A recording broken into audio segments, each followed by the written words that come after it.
Hello, and welcome to the Wrestling Without Context podcast. Join me, Sean, a lifelong wrestling fan, as I take my friend Brian, Yo, that's me! a complete unknown to the world of sports entertainment, on a thrilling journey into the world of professional wrestling. With no prior knowledge or context, Brian experiences the magic, drama, and unforgettable moments of wrestling for the first time. Join us as I guide him through the larger-than-life characters, jaw-dropping feats, and stories that make wrestling an unforgettable experience. Hello, everyone. For those of you that have never seen the show before, please go back and listen to our backlog. We are now at episode 10. Please go back, listen to episode 1 through 9. We just did FTR versus Briscoes. Before that, we did CMLL with Hechicera and Mystico. Go back. Because I definitely have to go back to remind myself what we did do. Yeah, I know. We'll talk about that in a second. But for those that have never seen the show, the way the show works is prior to watching the episode, prior to recording the episode, Brian and I watch a wrestling match that Brian has never seen before, which is pretty much everything at this point. All of them. Yeah, exactly. And then we watch something wrestling adjacent. So we watch a movie, a backstage segment, a TV show, spoiler alert. And for those of you that do want to give us a follow, you can find this podcast on Spotify, iHeartRadio, Apple Music, wherever you get your podcasts. You can also find the video portion of this episode on YouTube. Please subscribe, give us a like, leave us a comment. We'll give you a nice little shout out on the show. Also follow us on most forms of social media. We are on Twitter, we're on Instagram, we're on Blue Sky, we are now on TikTok.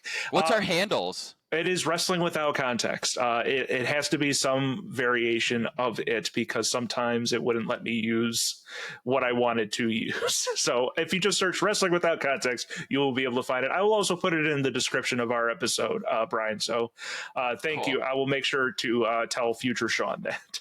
You can also find us on Patreon, where you can get the show ad-free and get the bonus watch-along video where you can watch along with Brian and myself as we watch the wrestling match and the segment. Brian, yes. So hang on one second. And you can get that for the low price of only $1. Exactly. Ooh.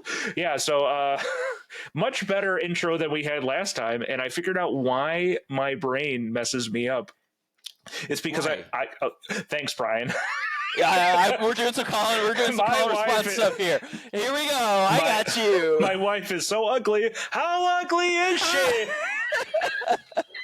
So it's because I'm usually reading off a script, and in my brain, when I'm reading it verbatim what I'm saying, but my brain is going, Sean, that's not correct. So I have the two voices going after one another, and that's when I stumble. When I read, I usually see a video in my head. That's how I read. Exactly. So that is usually why. So as we found on the previous episode, I changed my notes so that would never happen again because I am. So now everybody. Sean only has one voice in his head now, not two. So we're getting somewhere. Yeah. So just a little bit of a spoiler alert: we are actually filming or recording this episode about 14 hours after we recorded our FTR versus Briscoes match due to some scheduling. So what have you been up to since the last time we talked? I can tell you exactly what I did. I went upstairs, I made dinner for my family, I cleaned the house, and then I went to sleep. That's so crazy. I kind of did the same thing, except no family. Yeah. Aww. No, in a good way. Not in a. Hey, you got anybody single you can hook me up with? No. Yeah, this is not. Well, let's find Brian a date. This is Wrestling Without Context. Welcome to the B segment. Who wants to date Brian? What was it's like, I think of like Indeed or something like that of like your profile is 10 times more likely to and then I woke up today, I went to the gym, I did some family things, and now we were recording with all of you here today. So not much has happened. However, there is something I wanted to talk about yesterday, and something I did watch some wrestling in between yesterday and today. As we are recording this, the G1 Climax. I'm going to leave Brian to figure out what the hell a G1 Climax is. That sounds enticing. Yeah, I want one. Yeah, it is a New Japan. Their biggest tournament of the year starts up as of today, July 19th. I've watched a couple matches, and it goes all the way till August. So, Brian, just for your edification, it is a month-long wrestling match. So this is how it works, Brian. It is a round-robin style tournament. I guess you call it round-robin. So there's two blocks. There's an A block and there's a B block. There's 10 wrestlers in each. The A block wrestlers all face each other over the course of a month. Everyone faces each other once. So if you win, you get 2 points. If you lose, you get 0 points. If you tie, you get 1 point. So at the end of the month, the way it works is they'll wrestle on and off a couple nights a week. Each block will go back and forth. And whoever at the end of the month has the most points, the way it used to be, it was like the 2 top people face each other, and then they become the winner of A block and B block, and then A block and B block go against one another, and they win the G1 Climax. Okay, so this is like round robin, getting to the final 4, getting to the championship. Yes, but the way it works this time, how do you tie? There's a time limit. So there's a time limit. Are they scoring points too for different moves? No, it's strictly win, tie, loss. The loss is 0 points. Inevitably, like that's how someone will get kicked out of the semifinal, is they'll have tied at least once. So someone will have 12 points. 12 points is usually the highest. I think someone has gotten up to 14. So the most you can get is 15. No, 15? No, 5 times. 5 times 2 is 10. I don't know. Maybe I'm talking out my ass at this point. Yeah, but no, like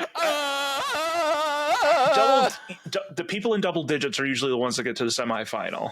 But the way it works this year is whoever is the top point getter in the block. I know people at home are thrilled with this conversation as I explain the G1 Climax.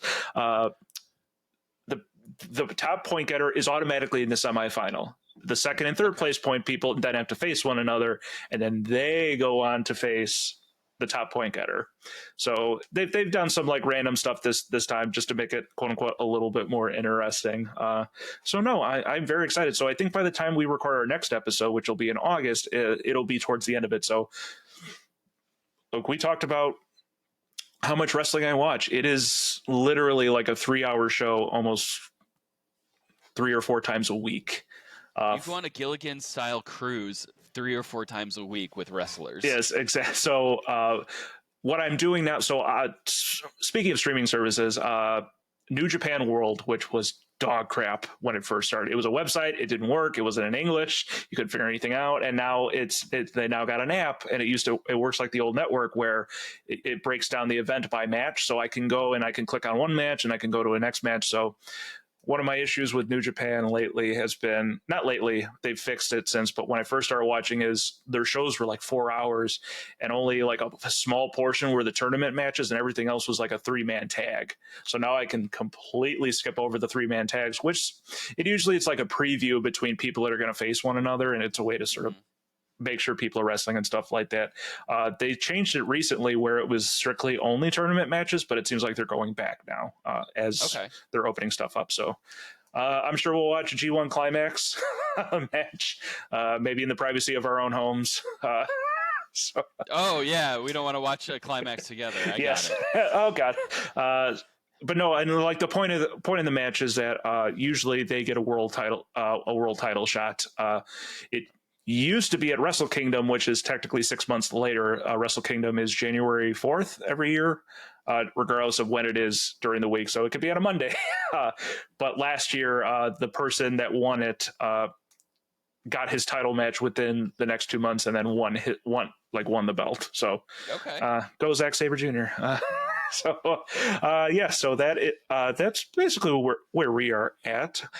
Brian, how have you been other than your sleeping and your eating? Good. Yeah.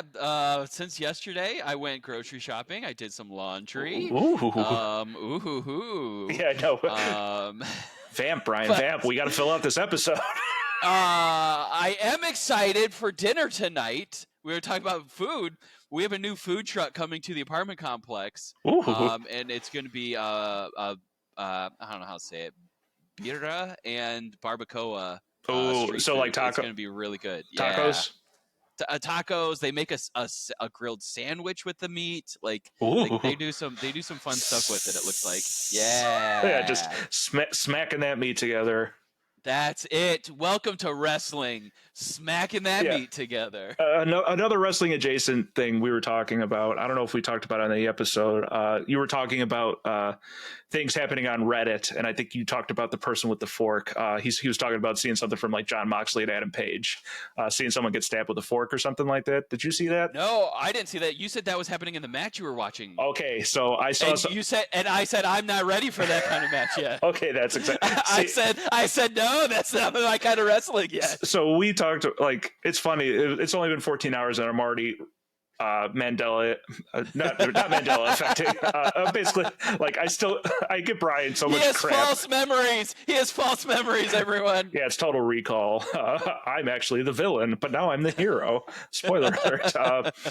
So there was a match for the GCW show. Part of it I watched. I did not watch all of the match, but there was a death match between two wrestlers named John Wayne Murdoch and Matt Tremont, and there's a clip. And I know what a death match is now, everybody. Ho-ho! Yes, so no one dies. But so I don't know what happened to one of these guys, but there's now a clip, and the way the lighting hits is one of them is a bigger dude with a shaved head. It's like he completely bald. He got some kind of cut on his head. He gets up, and the way the light hits it, it like spurts like a good stream of blood out of the air. Oh, dang. Yeah, so it's like his heart pumped and it just pumped it like right out. And I'm like, Brian would have hated that. I would have been like, yikes. Yeah, you pass out just. Oh, so it did make me think of you. So I don't know. Thanks. Spurting blood makes you think of me. Yeah, I don't know if I'll be able to show you that match, or I don't even know if I'll be able to even watch it, because like we'll get there. We'll get there someday. Because like I tell this story. Me and my good friend Justin, our good buddy, we saw the movie The Wrestler, and we thought differently after watching the movie. As you see wrestlers, what they go through, and like all the punishment they take. And so like when I see those death matches of people like hitting each other with light tubes or running pizza cutters over their head, it's what exactly. So oh no, or like throwing each other into panes of glass and stuff like that. So like imagine like real panes of glass, not like sugar glass, shattered glass. It may be gimmicked in some portion, but like so like imagine the way people use a table. That's how they use the glass. Don't like it. They use thumbtacks. It's staple guns. Fudge. Yeah, I know. Yeah, so we'll watch. I gotta prep you. I gotta make sure we gotta ease. Yes. We gotta ease Trigger into it. warning for Brian. Yeah, exactly. Brian, have your vomit bucket next to you. Well, it's like if you're on Hot Ones, you can't go from like 1 to 8. You got to go to 1 to 2 to 3 to 4 That's to 5. Right. Exactly. That's right. So we'll build up over the course of this show to maybe we'll get to see something deathmatch related. We're gonna do a wrestling Hot Ones, and it's gonna be amazing. Yeah, exactly. All right. So last episode, we watched a full-on tag match, a very technically sound FTR versus Briscoe match. And I thought we needed to do something fun this time. So I took Brian to the biggest party of the summer, and I took him to SummerSlam 2022, and we watched the main event. SummerSlam. Yeah, I know. SummerSlam. It's not a party of summer. It's SummerSlam. Where you don't use the edge of your seat, you pick it up and you smack your neighbor with it. Yeah, you don't pick each other up, you slam. You don't throw that meat on the grill, you slam it. So this particular show took place Saturday, July 30th in 2022. So not that long ago. This was technically the first SummerSlam SummerSlam is technically in the month of August. This was the first one in the month of July. Okay. And just to give you some context, Brian, this was like one of the first shows out of the pandemic where like you could actually mass put people in a space. Because before this, we'll watch it as we get closer to the anniversary of the pandemic. They were running shows inside of an empty arena, basically, and they had. I actually won't spoil what they did for a crowd. Is it like what they did for like baseball and basketball? They just put like cutouts in the stands? No.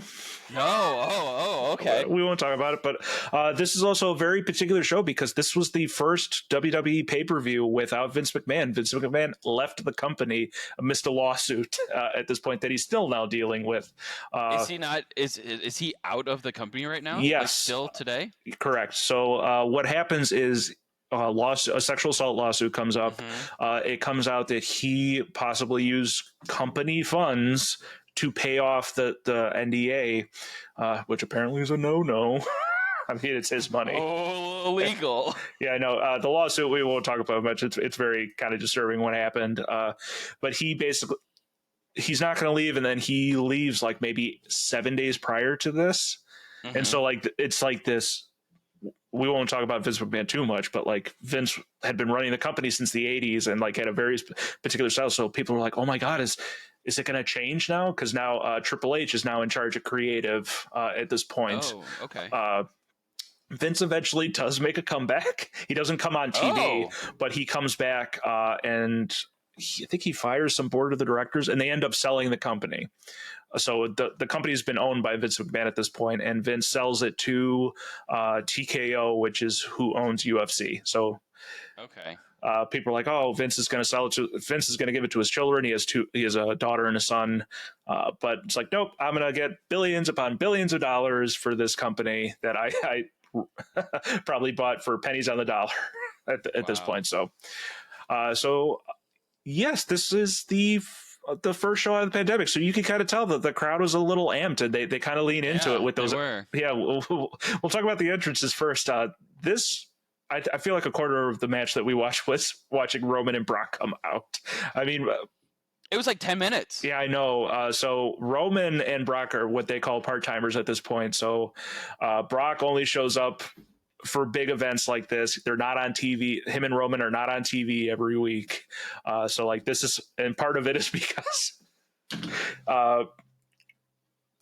I mean, Roman's got this him and The Undertaker have like one of the longest entrances, and Shawn Michaels, who we saw last week, who's now a producer, basically has talked about it. He's like, we need to make the entrances shorter because people want to see the wrestling. They don't want to see an entrance. But Roman's has got a pretty badass entrance. He's walking out with his entourage. He's pointing up to the sky. It wasn't too bad. He's got his manager, the wise man, Paul Heyman, walking around. Looks like he wants to have sex with him. He was deeply into Roman. Yeah. He was giving him some doomy eyes. Yeah, I was about to say he was giving him the doomy eyes. It annoys the crap out of me. Just me as a person, Paul Heyman, because it's just like I'm going to be staring at you intently and stuff like that. And it's like he does like the vaudeville facial expressions that just drive me nuts. And people are like, oh my God, it's so good. I'm like, it's so cheesy. And the reason why no one's done it before, it's because it's cheesy. So I get a bee in my bonnet when it comes to the WWE, especially this era now that we're in. So Brian, what were your initial thoughts of this match?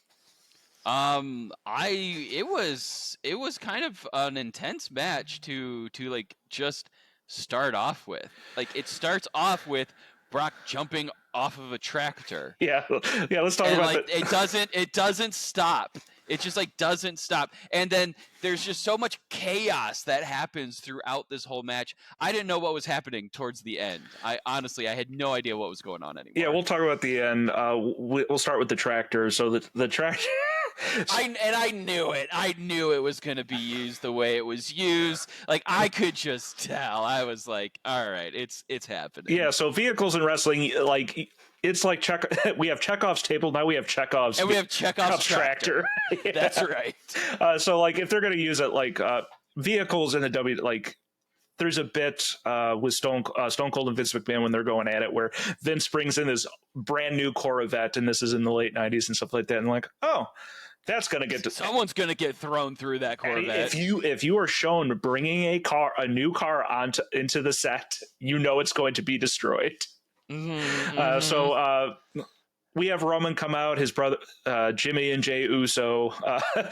Brian seemed to think that all the titles belonged to him, which wasn't necessarily. I was like, whoa, he's got 6 belts. Woohoo! Yeah. So just for context for you, so the way I need to go. Are you not allowed to touch someone else's belt? I mean, we could talk about that in a second. I just need to explain something to you. So the way the WWE used to work is you had Raw and you had SmackDown, and everybody could go between shows, and the champions were the same. So they eventually, what they did called a brand split. So Raw had its own show with their own wrestlers, and SmackDown had their own show with their own wrestlers. And the way it worked was if you were champion, you could go back and forth between the shows. But Oh, okay. people that weren't a champion couldn't go back and forth. So eventually what happens is it's they put general managers. One general manager steals the WWE champion and puts them specifically on SmackDown. It was Brock Lesnar at the time, so this is around 2002. So Raw is like, well, we don't have a champion, so we're going to make their own. So they make their own champion. And so from here on out, there's always been two sort of champions. It's either a world heavyweight champion or a WWE champion. At this point, it becomes a WWE champion, and they call it the Universal Champion. Universal Champion. Okay. So that the Universal Champion has the blue belt, the WWE Champion has the normal belt, the black one, with the big stupid WWE symbol on it. I hate these belts. Wait, they both have the symbol on it. That's what I'm saying. So like the blue belt was on SmackDown, the black belt was on Raw. Yeah. Okay. So eventually, Brock is the champion with the black belt. Roman is the champion with the blue belt, and so at WrestleMania in this year they combine them. So that's why Roman is billed as the undisputed WWE champion at this point. And it's funny, they eventually combine the belts, and now it's here, I'll show it to you. It is a gold belt.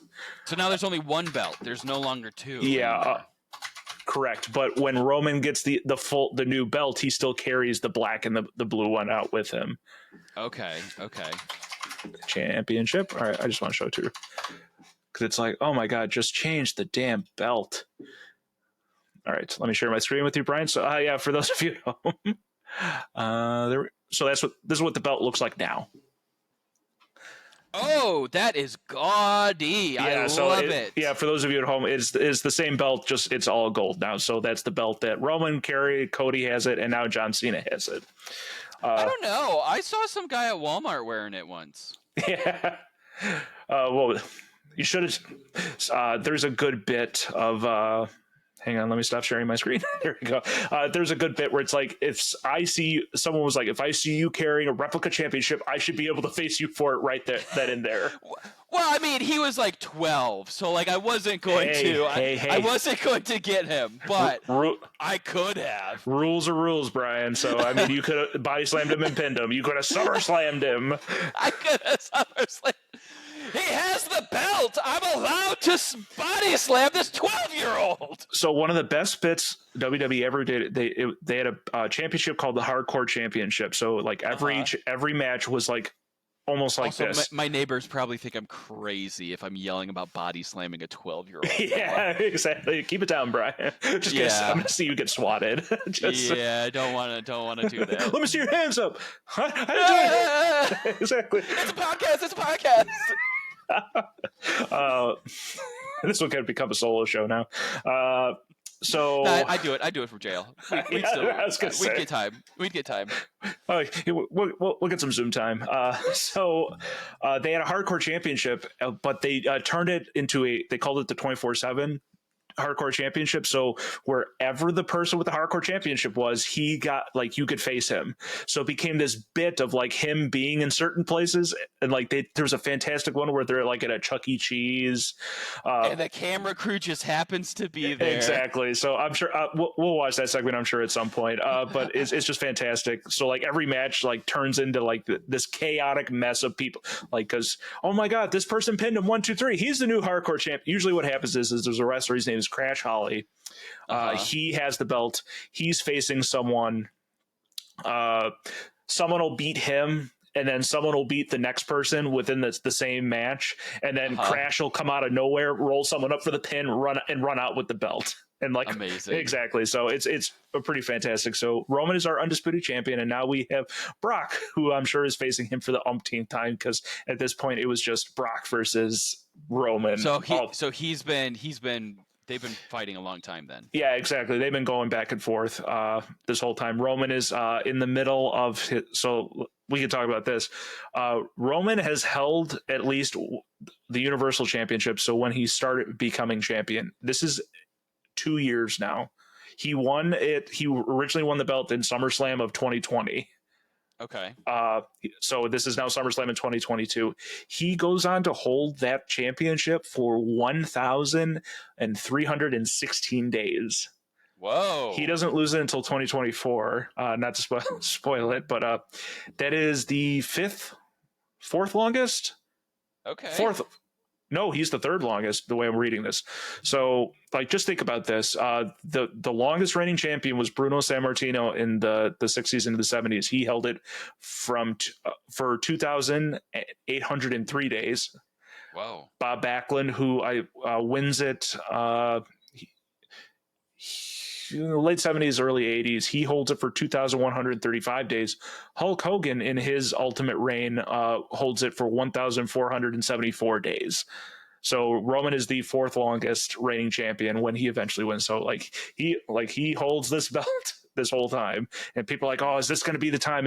Who's going to step up and beat him? And then we get out Brock Lesnar, who's now in his full farm boy gimmick, which I loved at this point. Full farm boy, yes. So cut off flannel shirt, still open to bare chest, cowboy hat, driving tractor. So Brock, up until this point, prior to this, he had like a crew cut. He was a Minnesota farm boy, Minnesota wrestler, very dominant NCAA champion, and he wears like black tights with black boots. And then as we talked about in our watch along, he eventually tries the NFL. He goes to the UFC. So when he comes back, he's wearing kind of what he's wearing now. He has the shorts with the UFC gloves, but he goes away and comes back, and now he has a full on beard. He has the man bun, but he starts coming in flannel and overalls, and people lose their shit.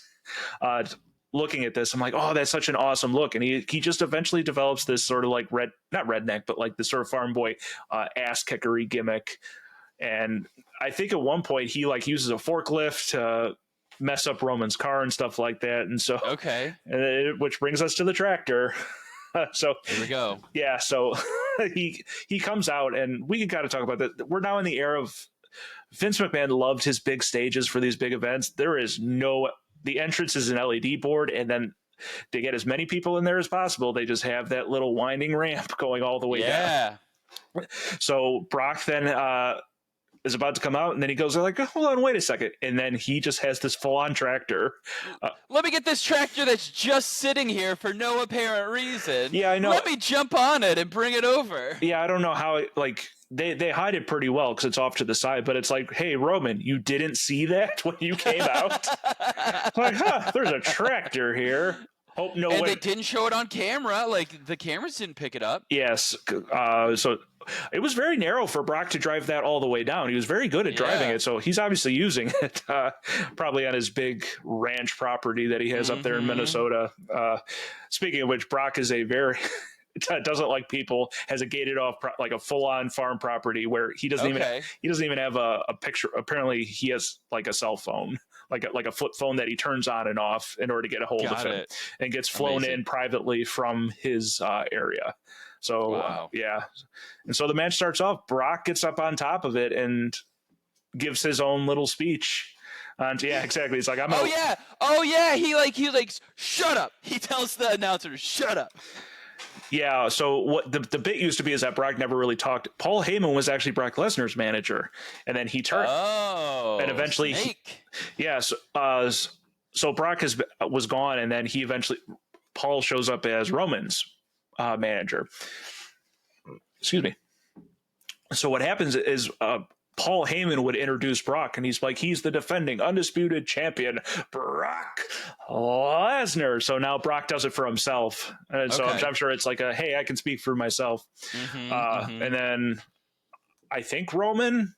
No. So we skipped a part. Roman does the acknowledge me shit in the ring before the match starts, which is his bit at the time. He is known as the head of the table, the tribal chief. Tribal chief. Yeah, the tribal cheeks.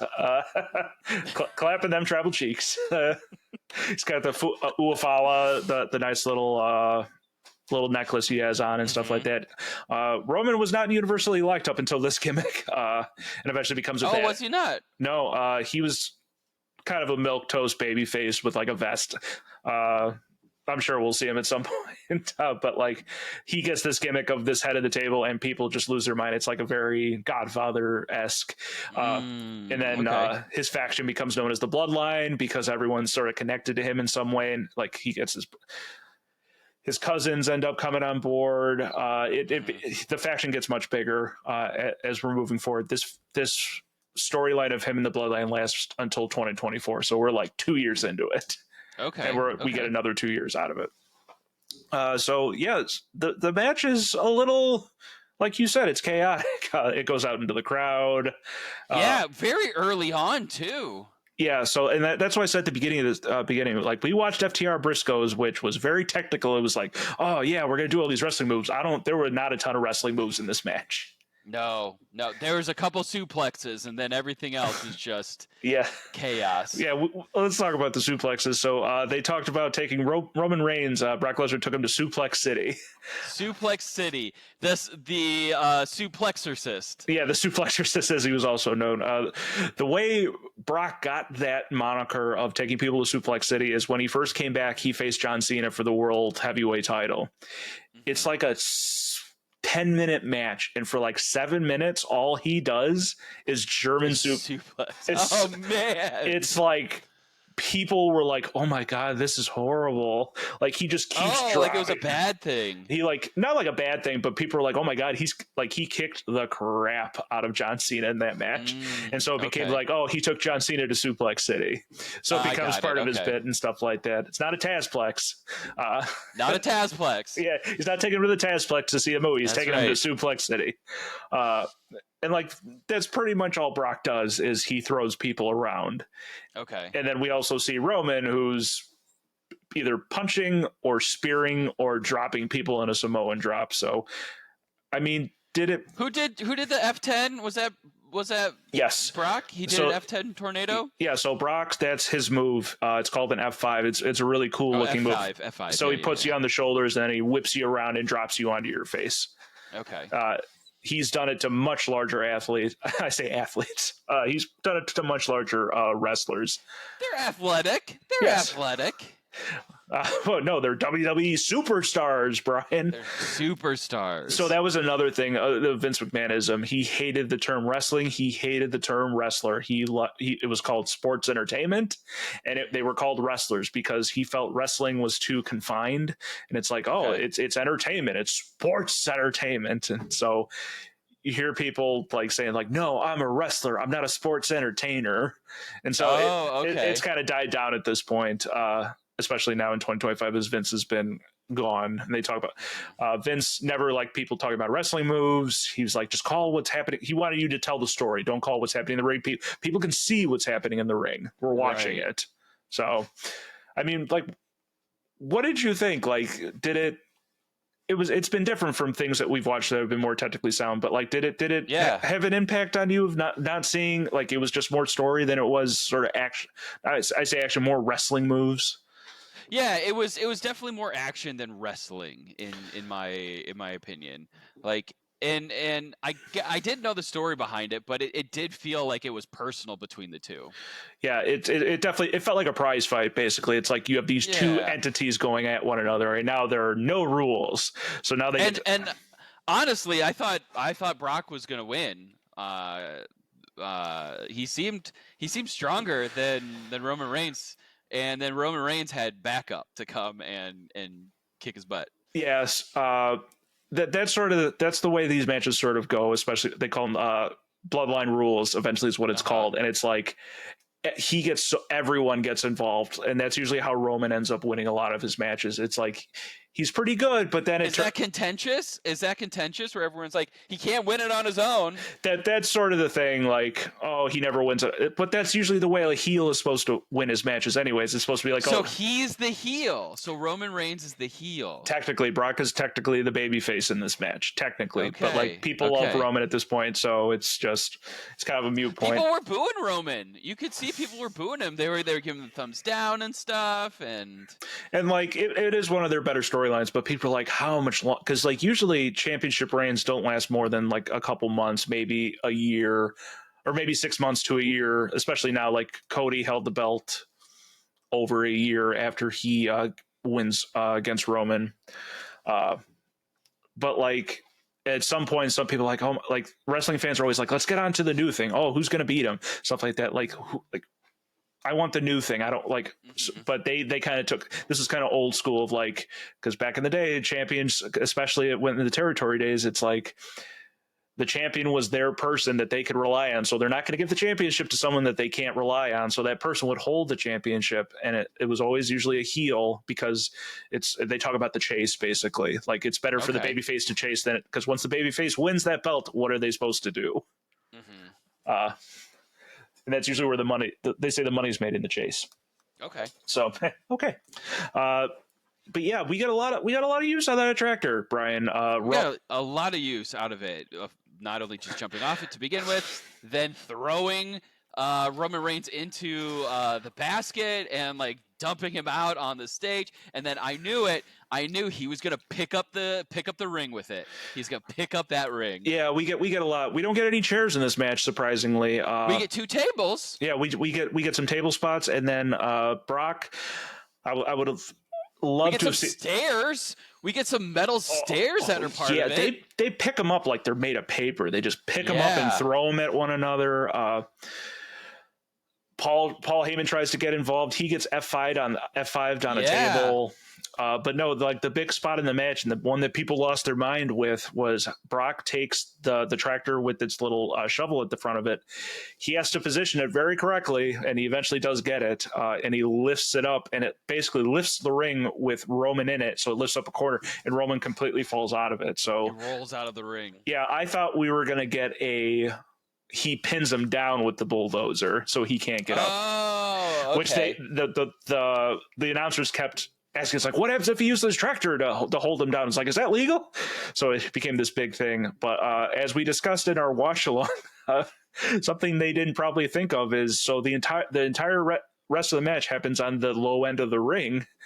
They had lifted up the top of the ring, so that whole corner of people in the front row is pissed. Yeah, so they can't see shit. And I remember videos and photos at the time of people going, "We can't see shit." Because that's and you pay lots of money to sit on the floor, right? Yeah, it's thousands of dollars. Yeah. But like, here's the thing. This is something like this is sort of the not catch-22. This is the other side of the coin on this. The entirety of the match happened on their side of the ring. So they like 75% happens within. That's right. At the very beginning, that's where the tables are. That's where the loading him into the tractor bit is. So they got it, but like the ending of the match completely takes place in that bottom half of the L.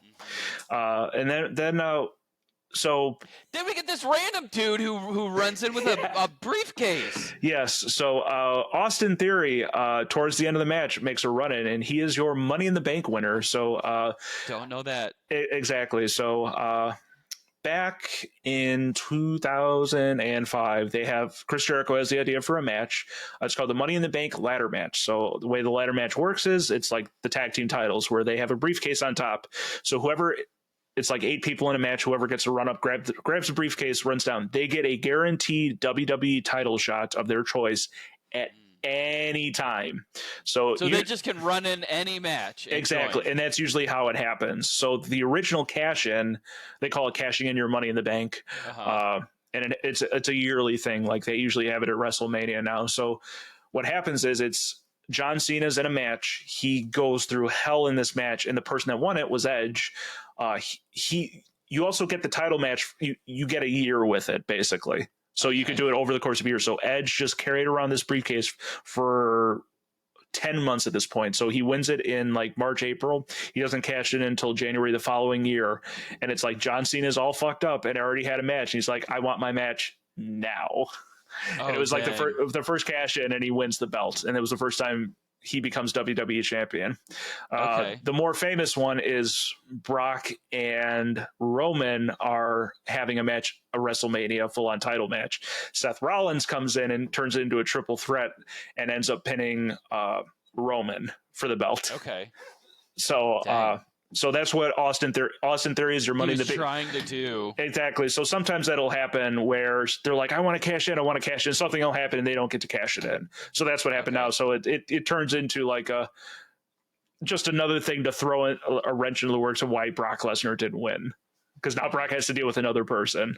But no, Brian's just going, what is happening? Why does he have a briefcase? Sean, please give me some context. I'm like, no, Brian, we'll talk about it later. You need to be able to watch that. Like, they don't even really... They kick his butt in like 3 minutes. Yes. He is out of there. It was not worth cashing in So there. no pun intended. His name is Austin Theory. The running theory is that Austin Theory like had a whole bunch of segments with Vince McMahon, and Vince McMahon apparently loved him. And once Vince left, Austin has been like he is okay. like I don't even think he wins. So that's now become a thing of like people cashing in and not winning, because it used to be like anytime anyone cashed in, they were winning. Okay. But now, the feeling is that Triple H doesn't like the Austin Theory, so Austin comes down to the match and immediately gets his ass kicked, and just people start. I think what was it? Roman ends up using the briefcase on Brock at one point. But no, the Usos come down. The Usos super kick Brock, and eventually they throw all the stuff on top of Brock, and Brock is now can't get out, and it's a one. The count of 10, which let's go back. So they talked about it being a last man standing match. It was very surprising. I was wondering if Brian was going to be able to figure out, or if the announcers were going to explain it to you, because they explained it to me very well. Yeah, so Brian was like, "Isn't every match technically a last man standing match?" I'm like, "I don't know." So the way the last man standing match works is what this was is basically they have to get up before the count of 10. And there were plenty. Brock kept getting up. And the announcers were getting upset with him. They were like, "Oh my God, Brock! Please stop getting up. You're getting your ass kicked."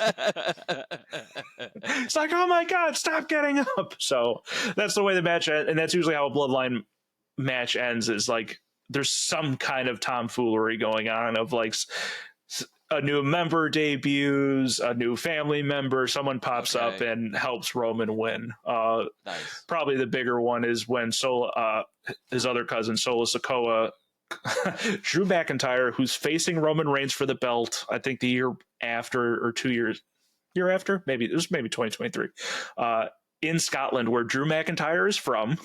So they're in his home country, and people are like, "Oh, this is going to be when Roman finally loses the belt." And Roman, I think he gets low blowed too, so he loses the match in his hometown of like exactly. So and that was like another Vince McMahon thing. It's like, oh, let's have the hometown hero come out, and they're gonna lose. So people like that was almost the breaking point of people like, Roman's had the belt for way too long. Like Drew carried us through the pandemic. He held the belt when there were no people in the crowd, and as soon as the crowds came back, they took the belt off him. Oh man. So it was. I was thinking of something. So there's a particular wrestler in New Japan who they're like, "Oh, he can't win the big one," and he eventually does. Has recently won a championship. But I'm like, people were using that as a selling point to his story. I'm like, they make it his selling point by not letting him win. Yeah. Like, yeah, he can't win the big one because they just don't pull the trigger on him. So yeah. So any final thoughts before we wrap this up on our last man standing, the biggest party of the summer, Brian? Biggest party of the summer. It was good. I really liked it. I thought it was fun. Yeah, it was a little different. We've been doing some wrestling. Whenever I try and think of matches for you to watch, there's usually something involved, like a last man standing or a 2 out of 3 falls. I'm like, can I just that's why I like New Japan. New Japan is very sports oriented. They treat it like a sport, so people are like intently watching it. It's like wrestling moves. There's not a lot of hoo ha ha and not a lot of ha ha. Ooh ha ha and ha ha's. Hee hey ooh ha ha ching chang walla walla bing bang ooh hee ooh ha ha. Roman wins. Roman Reigns wins again. Musical theater, ladies and gentlemen. So yeah, that'll just about wrap it up for SummerSlam 2022, and we will move on to our wrestling adjacent segment. So I wanted to surprise Brian for this. I didn't tell him what it was beforehand. So it's summer. We needed to go to the beach. So where's the best place to go to the beach? We went to Baywatch. We did. So I showed Brian the season 6. Episode 15, Bash at the Beach episode, which featured at the time WCW wrestlers Hulk Hogan, Macho Man, Ric Flair, Kevin Sullivan, the Taskmaster, who I don't know why was in the episode, and Big Van Vader. He was there to tell Ric Flair, you can't do this. You can't make him fight out here. Yeah, but like it was only Macho Man and Hulk Hogan, so you think it'd be a 2-on-2. So it's like Hulk. I guarantee. Maybe I don't know too much about that era. But it's supposed to be Hulk versus Vader, right? Correct. Yeah, we'll talk about that in a second. So basically, how the episode starts, we get our nice Baywatch opening, and then it cuts to Hulk Hogan and Macho Man riding on jet skis. As you do in the summertime, you know. I mean, they were big jet ski fans. They both lived in Florida and stuff like that. So like, thankfully they're both wearing life jackets. They're both wearing bandanas and they're both wearing Speedos. But one of my favorite is that like it's obviously dubbed over of like Macho Man going, "Ooh, I'm gonna beat you," and Hulk going, "No, you're not." Yeah, it's completely ADR. You know, they're riding these jet skis and they're just talking like normal people.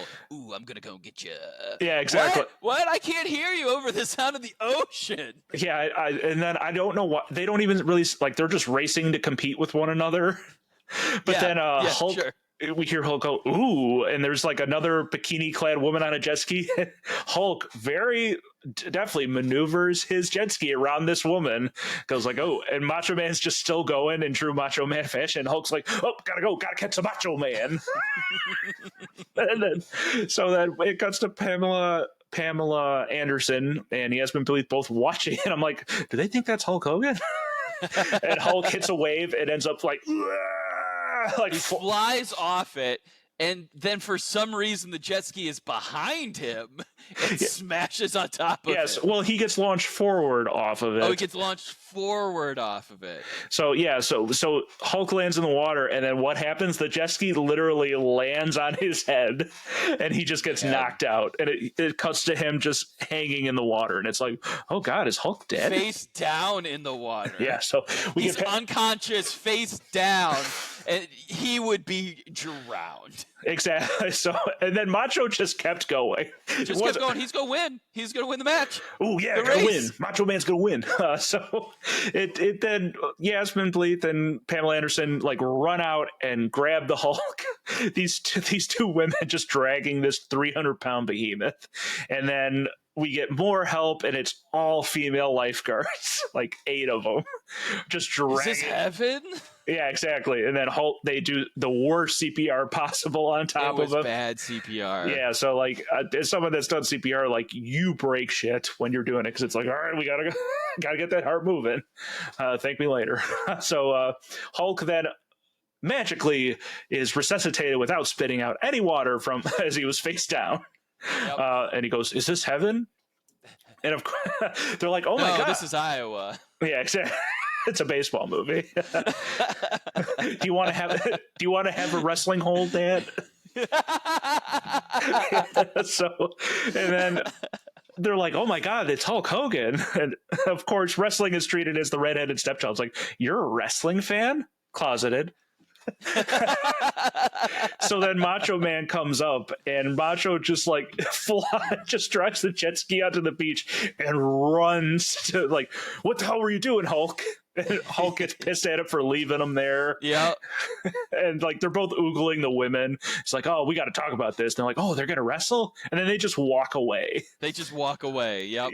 So then we didn't watch the whole episode. We just watched the clips that the wrestlers were in. So then it cuts to Hulk Hogan, who's in full denim with a blue bandana and blue cowboy boots. The best blue cowboy boots I've ever seen. Yeah, these dark blue cowboy boot, just walking on the beach as he talks to Pamela Anderson, thanking her for saving his life. And as we find out, oh my God, it's an after-school special. They're going to close down the weightlifting place. That's where Hulk trained as a kid. It kept him off the streets. Yeah, that's what they were saying is like, "Oh my God, Hulk Hogan, I used to train there. It kept me off the streets." It's like, "Oh, what if I came down there and helped you guys out?" And they're like, "Oh my God, that'd be great." No, actually, Pamela tries to get one over on him. He's like, "Oh, do you mind if I tag along?" And Pamela goes, "No." Or no, she goes, "Yes." Are you joking? I'm just joking. She pulled one over on the. You got me. Yeah, she got the Hulkster. So then we then cut to Macho Man and the Hulk in full gimmick, wearing their full gear. Hulk in his tights, which he was wearing at the time. He wore those cowboy boots to the ring. Like, that was his look. Okay. And then you have Macho Man in his full frill outfit with his bandana. And they introduced 2 people like, "Hey, here's Hulk. These guys. Here's Hulk Hogan and Macho Man." And I'm like, everybody. Hulk is literally wearing a bandana that says Hulk Hogan on it and a belt that says Hulkster, and Macho Man has Macho Man on his freaking bandana. It's like, how did you not know? They're just wearing. And so they're like, Hulk's talking to the owner. He's like, "Oh, Like, you kept me off. It was either I was going to be a drug addict on the street or I was going to be healthy. And it was like, oh, this is so and you 80s. got me healthy. You got me healthy. By and helping I was me off lift the weights. streets and not doing drugs. Yeah, so we find out an evil developer has come and bought up the surrounding area. They're going to close down the beach. So they're like, oh, well, maybe we can help out. And then it cuts to another scene where they're still working on. They're like, oh, the developer's here. This big limo comes pulling in.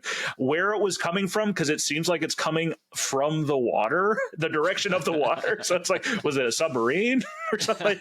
Or just driving on the beach? Like, that was another thing. Like, they just drove this truck on the beach. It's like, yeah, that's a thing. It's just so they're like, oh, let's go talk to this developer, see if we can change his mind. And who gets out but Ric Flair? Woo!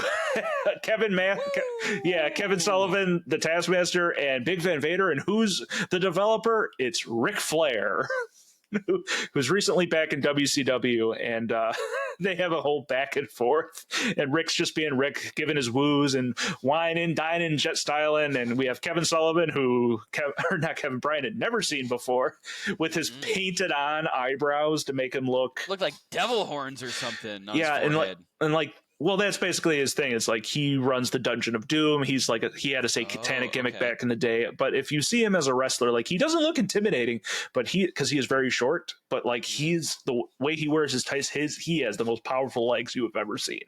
Oh dang! Okay. It looks like he could push I'm sure he could push Brock Lesnar's tractor by himself. Push that tractor up, yeah. But then we also get Van Vader, who apparently just walks around in his full mask with a tank top. Just, yep, I'm Big Van Vader. And so what happens? Hulk challenges Rick and Vader to a match for the the paperwork.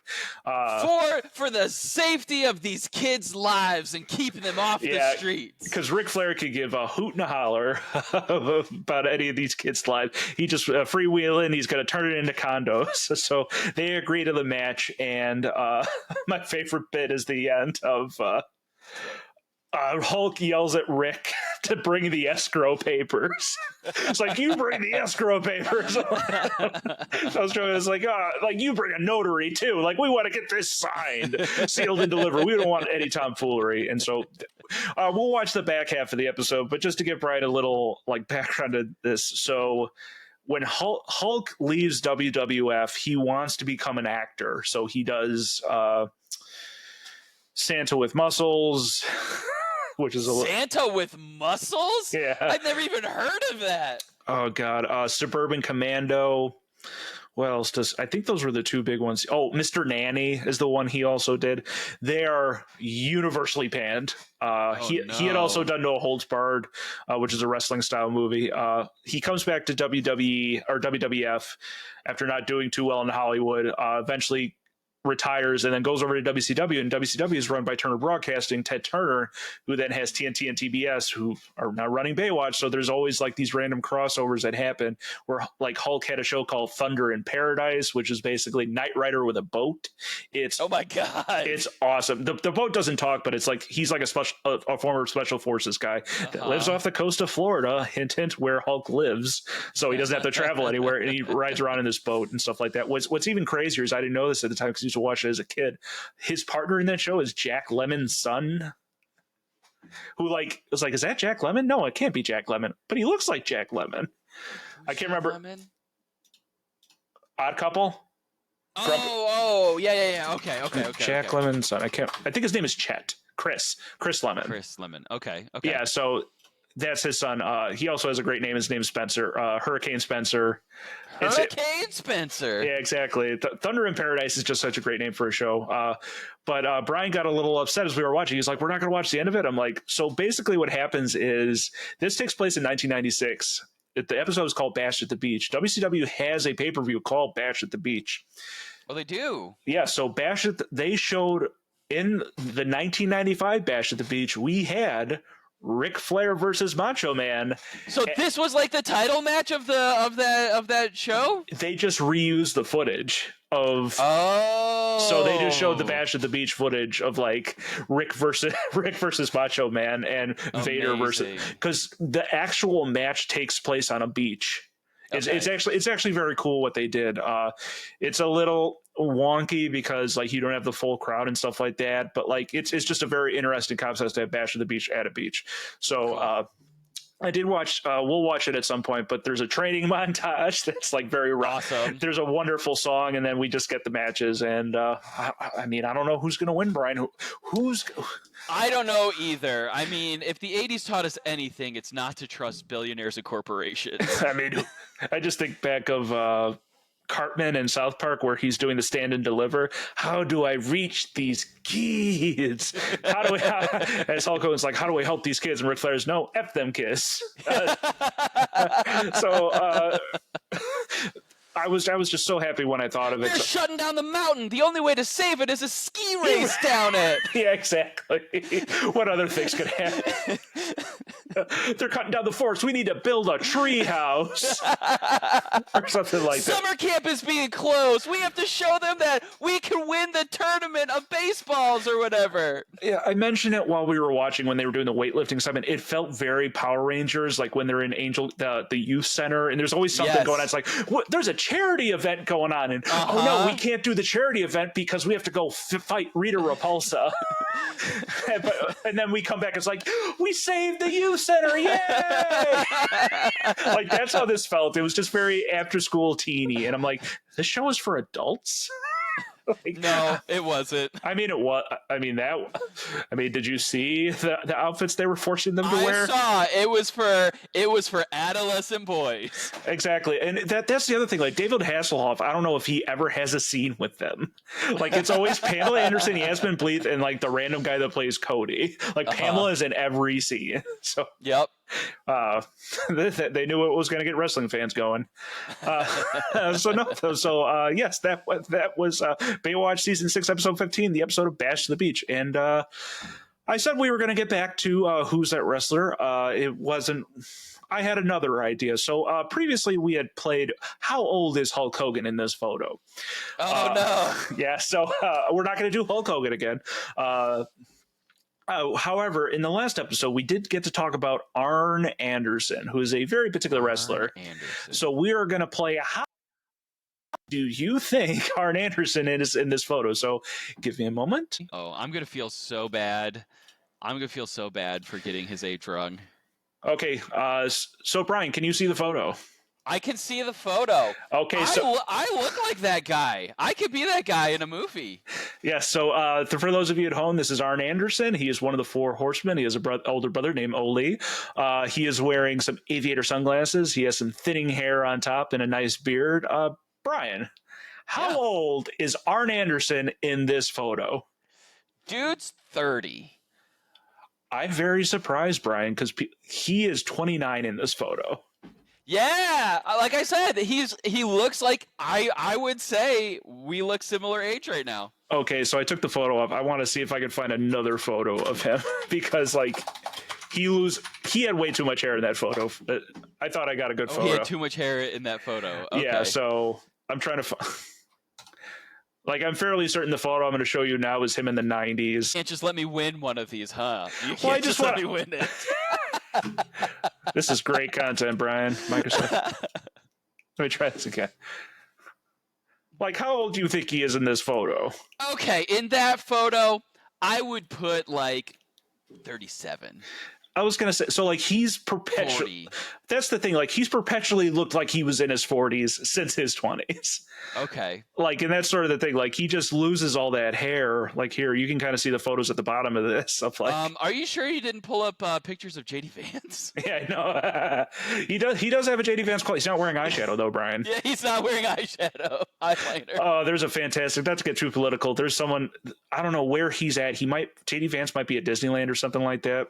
And it shows him running and he's got his hands up and someone was like, I knew this looked familiar, and it cuts to Eric Stonewall as Cam in Modern Family running like this. So amazing. Yeah, so that was so good. Segment didn't work out as well as I planned, but how old is now you get to see Arn Anderson in this photo. Here, let's see if oh god, I'm trying to click through the damn photo again. I'm like, why won't it click? It's because I'm clicking on the screen share, not on the actual photo. Let me see if I can. Has he always had the goatee? Let's find out.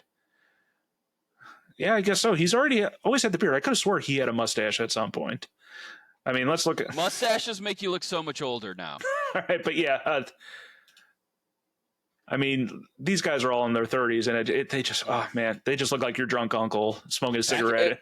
Back in the 80s, 30s was old. Oh, that's like one of the worst things I got to deal with now is like how all the TV moms and dads, like when the show first, so like I'm 37 now. Mm-hmm. When Roseanne started, they were supposed to be 35. Yeah, right. But they have like 4 kids. I'm like, I can't imagine having I mean, things are cheaper nowadays, but like, I can't imagine having a child at 21 or 18. Mm-hmm. Like some people that we know that had children, I'm like, more power to you if you can have kids at that age. But like, right? I had to go through a lot in life experiences before I would have felt adequate. As I would have been a horrible father. I still don't feel adequate, and I have 0, so I still feel that way. I'm still waiting. Like my parents at this point at my age how old was I when my mother had me? She was 20. No, she was 31.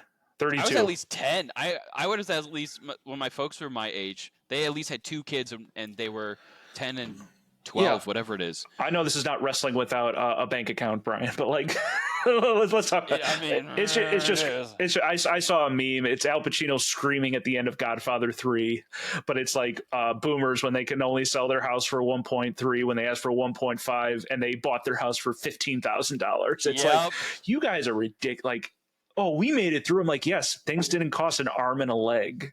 Yep. So that'll wrap up our age, bank account, and Arn Anderson talk. So thanks for playing along with all of us. So that'll about do it for Wrestling Without Context. Thanks for joining us. You can find this podcast on wherever you find your podcast, Apple, Spotify, iHeartRadio. You can also find the video portion of this podcast on YouTube. Give us a like, give us subscribe. Don't miss notification. I put out some pretty fun short highlights of the episode. And then you can also find us on most forms of social media. We're on Twitter. We're on Instagram, Blue Sky. We're now also on TikTok. If you check out our YouTube page, I'll have the links down there. You can also find us on Patreon, where you could have the watch along episode, and you can get it for the low price of $1. I'm not going to get into what we're going to be doing next week. I want to make sure we can get it locked in. Maybe we can pivot and stuff like that. But maybe we'll be having a special guest on our show.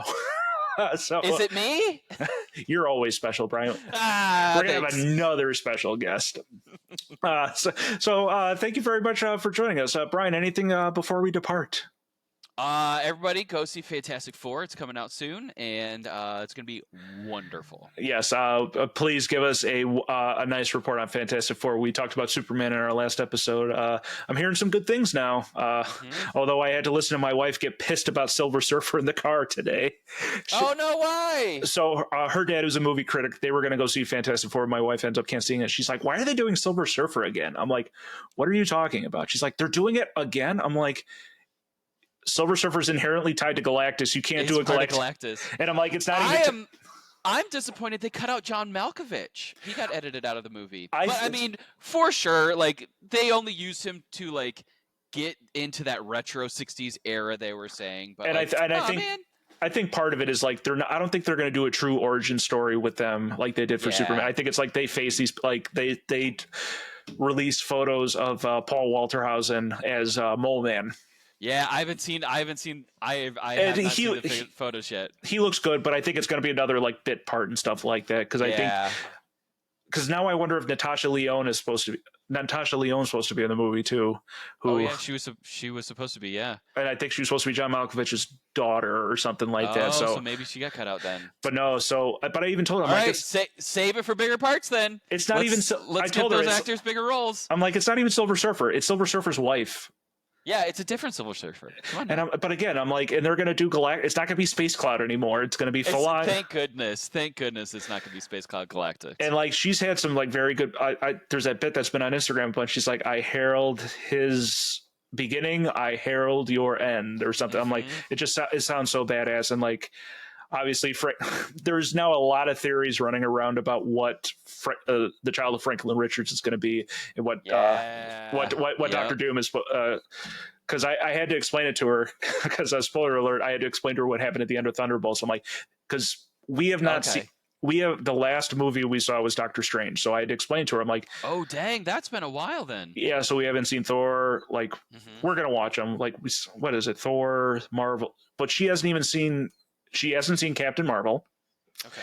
She hasn't seen the original Captain Marvel. No, I saw that in theaters by myself, and I take it or leave it. I thought it was fine. I liked Ben Mendelsohn's character, how they kind of flipped it.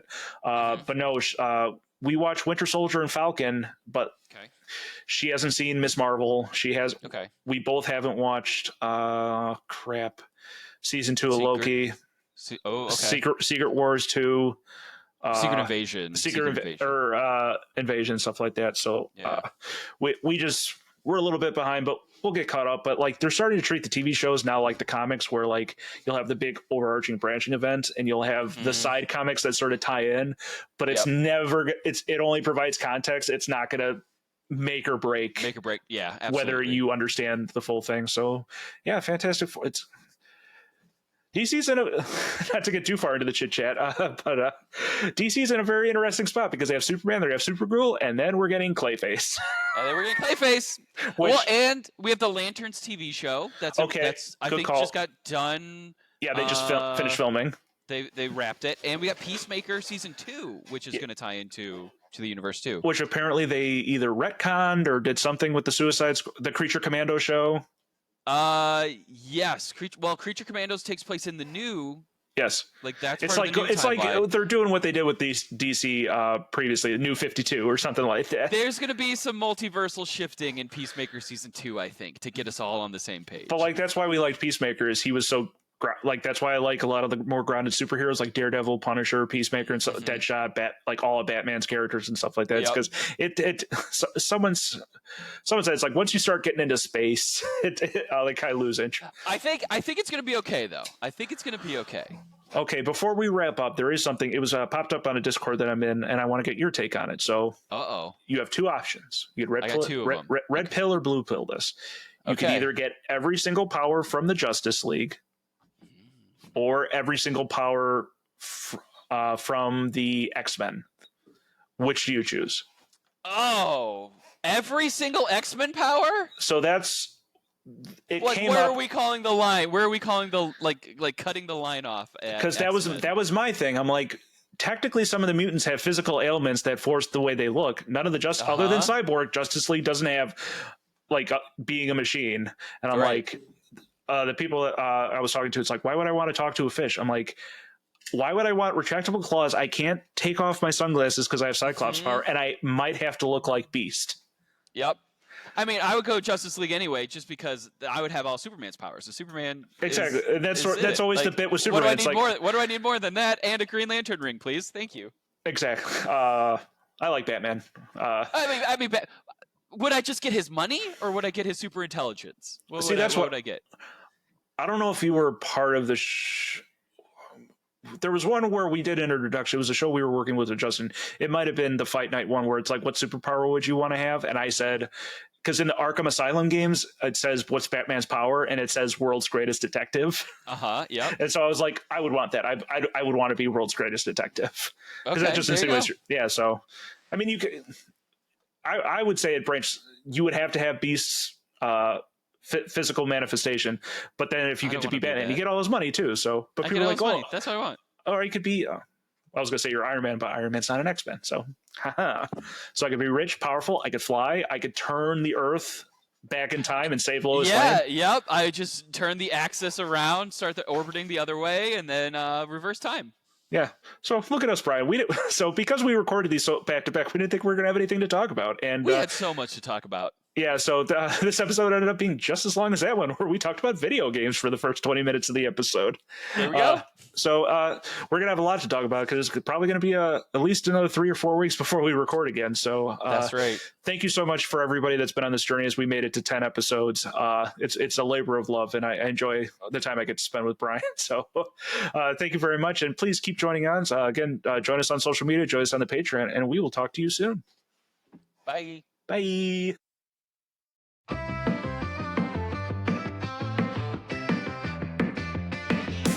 Brian doesn't know about suplex slams.